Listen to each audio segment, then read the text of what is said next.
Good morning. Myself, Dr. Ravi Jain, Assistant Professor, Faculty of Homeopathy Science, Jyoti Vidyapeeth, Women's University. Today, we will be talking about epidemiology.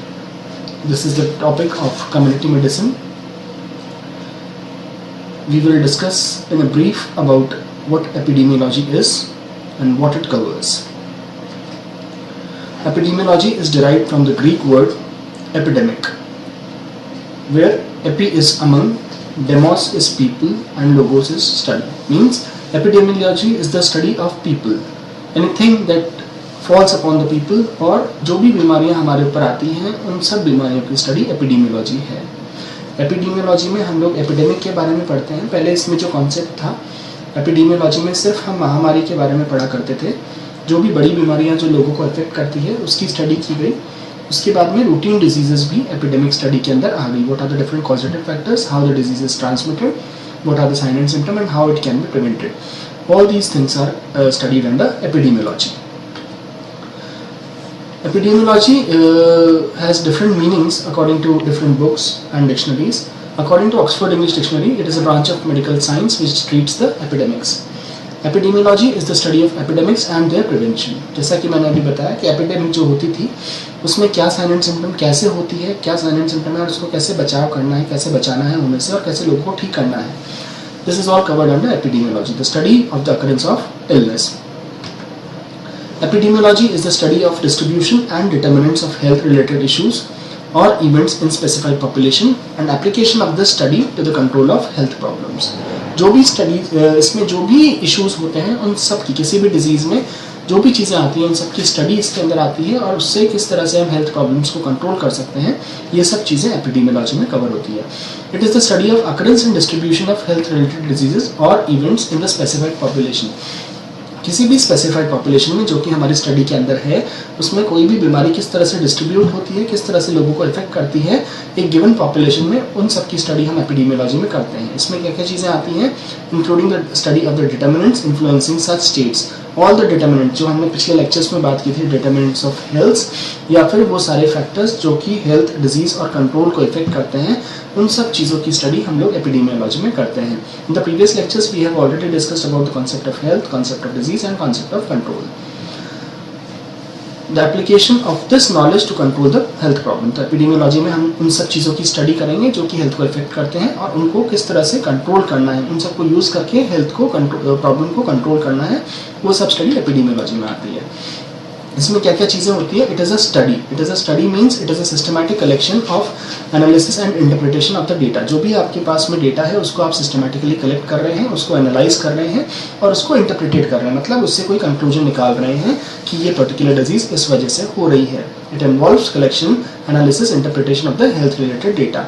इसमें आपने collect किया, अलग अलग जगह से data को collect किया, उसे एनालाइज किया और उससे किसी कंक्लूजन पर पहुंचे कि डिजीज़ किस वजह से हो रही है, क्या फैक्टर्स हैं जो उसके ट्रांसमिशन में हेल्प कर रहे हैं और क्या उसका आउटकम निकलता है और किस तरह से उसे कंट्रोल किया जाता है. It also includes frequency. Frequency मतलब कोई भी इवेंट कितनी बार हमारी सोसाइटी में लोगों को इफेक्ट कर रहा है, वो चीज़ की स्टडी भी हम लोग एपिडेमियोलॉजी में करते हैं. Here event is the disease.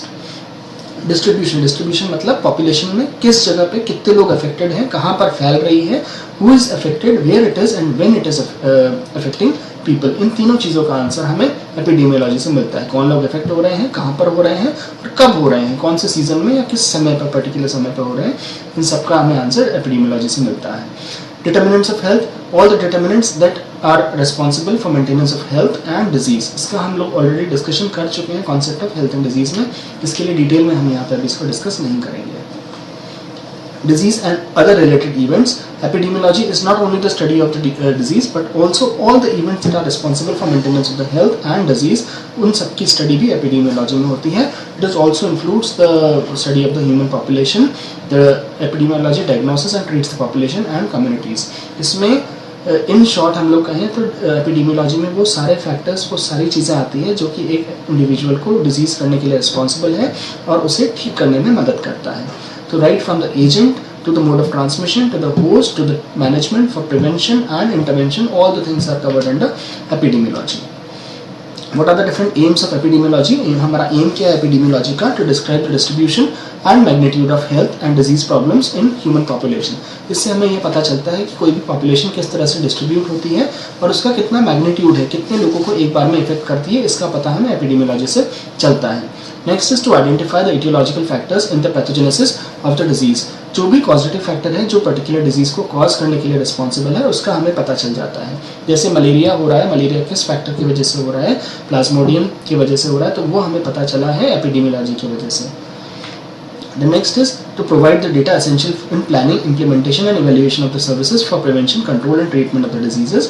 मतलब क्या होता है कि जैसे आपको पता चल गया कि उसका पॉजिटिव फैक्टर क्या है, किस तरह से फैल रहा है, किन लोगों को इफेक्ट कर रहा है, सराउंडिंग एनवायरमेंटल कंडीशन कौन सी है जिसकी वजह से वो रिस्पॉन्सिबल है, तो इन सब चीज़ों का जब हमें पता चल जाता है तो हम लोग उसके लिए सर्विसेज प्रॉपर इम्प्लीमेंट कर सकते हैं ताकि लोगों को उस बीमारी से बचाया जा सके, उस बीमारी को कंट्रोल किया जा सके और लोगों को ठीक किया जा सके। आपने हेल्थ प्रमोशन कर दिया, जो हमने इंटरवेंशन में 5 पॉइंट्स की बात की थी, वही चीज़ें वापस इसमें आती है जिससे कि हेल्थ को प्रिवेंट किया जा सके, कंट्रोल और ट्रीटमेंट किया जा सके। What is the scope of epidemiology? मतलब क्या स्कोप है, शुरू में किस लिए किया जाता था, उसके बाद कैसे किया जाता था और अब कैसे किया जाता है, क्यों किया जाता है, उसकी बात यहाँ पे होती है।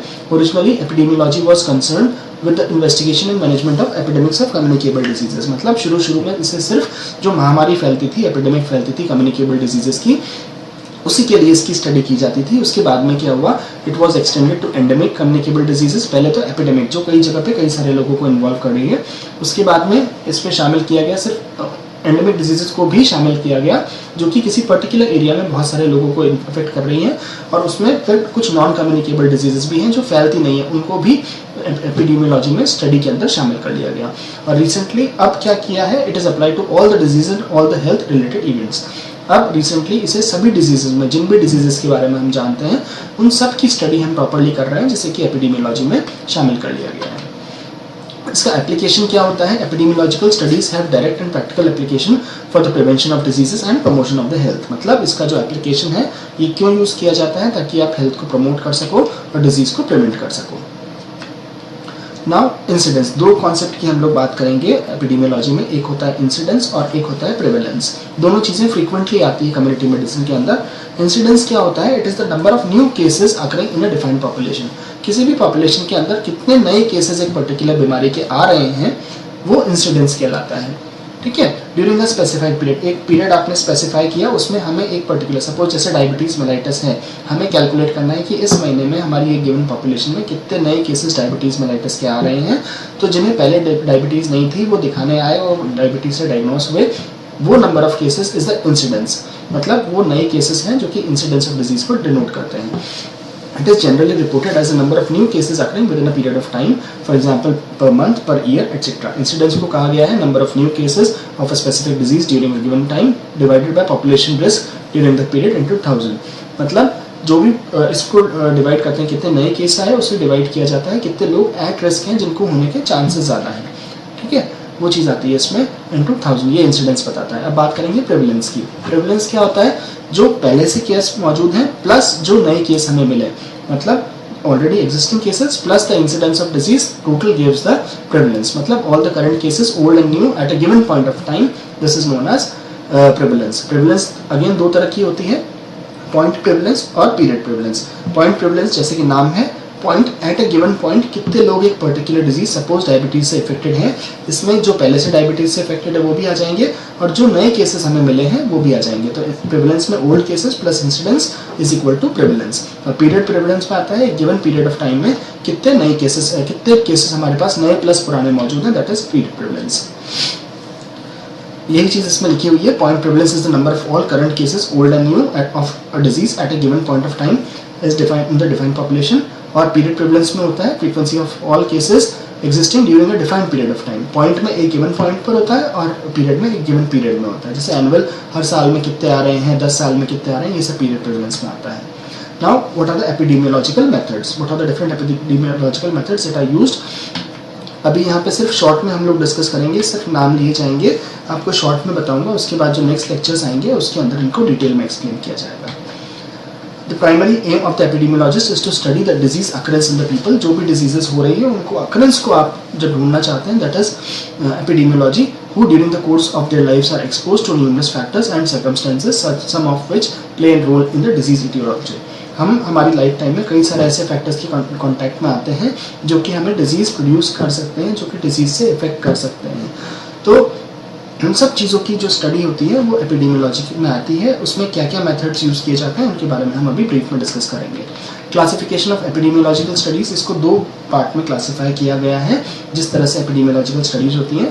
पहली होती है ऑब्जर्वेशनल स्टडीज़, जिसमें सिर्फ हम ऑब्जर्व करते हैं, कुछ भी एक्सपेरिमेंट नहीं करते, कुछ करते नहीं है, सिर्फ हम ऑब्जर्व कर रहे हैं, लोगों में देख रहे हैं क्या क्या चेंजेस आ रहे हैं और उसके अकॉर्डिंग हम लोग स्टडी कर रहे हैं। एक्सपेरिमेंटल स्टडीज़ में क्या होता है कि हम लोग एक्सपेरिमेंट करते हैं, लोगों के ऊपर कुछ टेस्ट करके उनमें कुछ दवाइयाँ देकर देखा जाता है कि क्या हमें जो what are the different causes of a particular disease and what are the sign and symptoms of that disease. जो हम ढूंढना चाह रहे हैं एपिडेमियोलॉजी के लिए, क्या पॉजिटिव फैक्टर है, किस तरह से फैल रहा है, क्या उसका ट्रीटमेंट है, किस तरह से प्रिवेंशन किया जा सकता है, इन सब को करने के लिए दो मेथड्स होते हैं। एक ऑब्जर्वेशनल मेथड, जिसमें कि हम ऑब्जर्व कर रहे हैं, जो जिन लोगों को हो चुका है उनमें ऑब्जर्व कर रहे हैं, और एक्सपेरिमेंट में हम लोग इसका ट्रीटमेंट ढूंढने के लिए कई तरह की स्टडीज़ करते हैं। ये बहुत वास्ट टॉपिक है, लेकिन BHMS लेवल पर बहुत शॉर्ट में इसमें आता है, तो उतना ही मैं इसमें डिस्कस करूँगा, उससे ज़्यादा की बात नहीं करेंगे।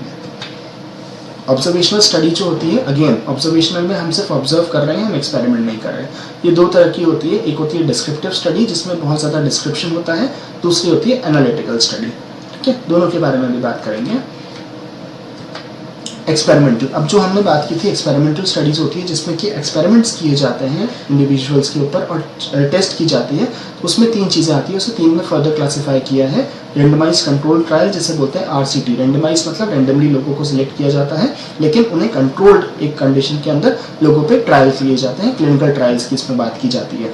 क्लिनिकल ट्रायल अगेन तीन तरह की हो सकती है, सिंगल ब्लाइंड हो सकती है, डबल ब्लाइंड हो सकती है, ट्रिपल ब्लाइंड हो सकती है। इसकी बात आगे हम करेंगे। सिंगल ब्लाइंड में पेशेंट को पता नहीं होता है उसे क्या दवा दी जा रही है, डॉक्टर को पता होता है। डबल ब्लाइंड में जो दे रहा है उसको भी नहीं पता होता, और ट्रिपल ब्लाइंड में उसके ऊपर जो सुपरवाइजर होता है वहाँ भी पता नहीं होता किसको क्या दवा दी जा रही है, ताकि हम एक पर्टिकुलर आउटकम पे पहुँच सकें, किस दवा का क्या रिजल्ट है या उससे क्या इफेक्ट आया है। Now next is field trials और the community studies with healthy people as a unit of study. अब इसमें क्या है, पहले वाला जो था RCT, उसमें हम लोग एक केस ग्रुप लेते हैं, कंट्रोल ग्रुप लेते हैं, जबकि फील्ड ट्रायल्स में हम लोग हेल्दी इंडिविजुअल्स को लेते हैं और उन पर कुछ एक्सपेरिमेंट्स किए जाते हैं। और थर्ड है इसमें community trials with communities as a unit of study. Field trials में हमने हेल्दी इंडिविजुअल को लिया था as a unit of study, जबकि कम्युनिटी ट्रायल्स में हम लोग कम्युनिटी को as a unit of study लेते हैं। जो डिटेल्स हैं वो आगे आएंगी इसमें, और BHMS लेवल पर इसकी डिटेल बहुत ज़्यादा इंपॉर्टेंट, सिर्फ RCT के बारे में इंपॉर्टेंस रखती है, बाकी ये दो चीज़ें BHMS लेवल पर इंपॉर्टेंस इतनी नहीं है। The details of these methods will be discussed in the next lectures। इन तीनों के बारे में हम लोग डिटेल में